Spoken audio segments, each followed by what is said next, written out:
Good morning. Welcome to Resource Prepping. I'm your host, Craig. I'm still recovering from my stint in the hospital, so my voice is getting a little stronger, but not much. So I'm going to try and limit the amount of videos I do. Get ready for the incoming pain and what is going to be happening very quickly under this administration with inflation, food costs, and gasoline prices. A while back, I did a video regarding Jimmy Carter, the worst president in history, has now been replaced by Joe Biden in the shortest amount of time. Biden's poll numbers are so far upside down that he can't possibly recover, and he doesn't care, and he won't care.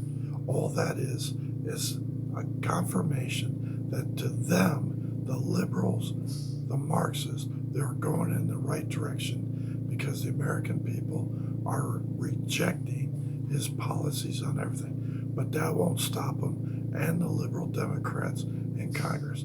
All that means to them is step on the gas, inflict more pain, make you give up, get the United States in a type of malaise that was under Jimmy Carter, where all you can do is hate the man, bide the time, but give up. Don't do that. Never give up. I lived under Jimmy Carter, and it was absolutely miserable. Fruit prices were astronomical, as well as mortgage rates and inflation. Never give up. Get after these people who are representing them. Get in their faces at any rally they may hold and let them know how you feel, both Republican and Democrat, but especially the gutless wonders of the Republicans who always seem to want to compromise our rights. We're tired of being compromised. It is time to start taking back our rights so that these Marxists never hold this position again. It is time to grow a backbone and remind these representatives that they represent us, not themselves.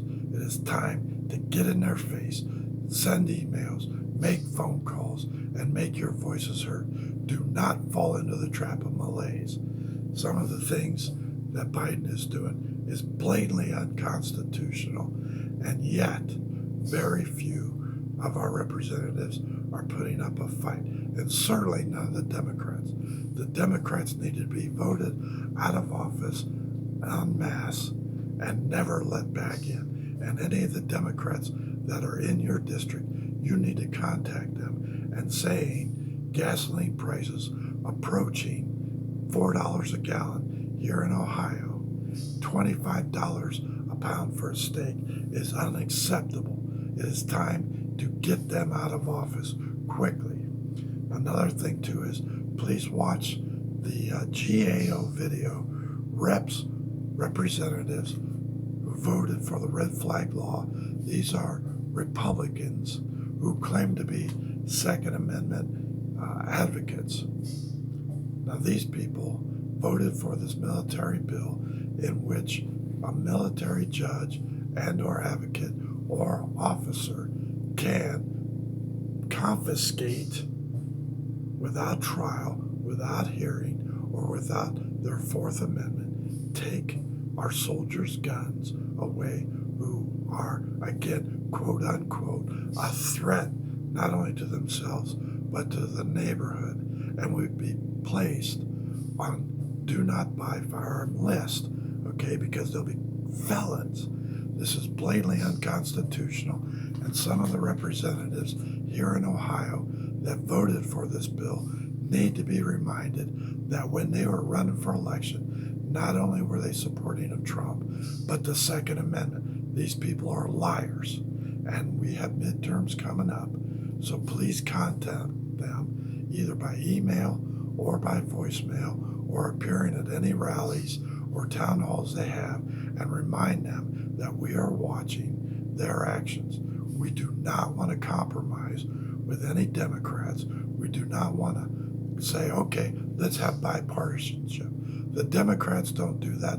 They understand very well to hold on to power is to do it alone. Stop playing games, grow a backbone, and stand up for the people who put you in the office. Now, some of these people, Bob Gibbs, who claims to be a strong Second Amendment, just voted against it. Bob Gibbs, District 7, let's send him a reminder. Ohio's Anthony Gonzalez, our favorite rhino, who voted to impeach Trump a second time, is now such a coward he made the decision not to run again because his poll numbers and his personal ratings dropped below the sewage line. This guy's a real scumbag, but yet he voted to strip us of our Second Amendment rights. That we're soldiers, but I was never in the military. But again, it won't stop there. And another one, Dave Joyce. Here's another liar that needs to be removed from office.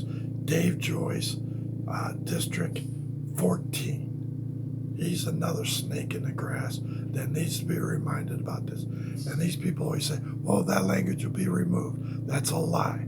Stand up and vote against all of it, and don't count on it being removed. These people are cowards. And another big surprise is Brad Wenstrup. This guy served in the military. I believe he was a surgeon in the military, and he voted against his fellow military soldiers and ex-soldiers on their Second Amendment rights. I believe he's down Columbus Way. He needs to be reminded very quickly. He represents us and the Constitution, and he is a failure on this point. So please, let's send him a reminder. Thank you very much for watching my channel, sticking with me. Get prepared for a fight, people. I am telling you, it is going to get ugly. Just because the poll numbers are horrible, all that is a signal for these liberals to step on the gas and inflict as much pain and damage before the midterm elections and Joe Biden is removed from office. As always, get yourself right with God. Get yourself baptized. You never know what tomorrow will bring, and you're not promised a tomorrow, as I found out prior to this a month ago. Thank you. Out.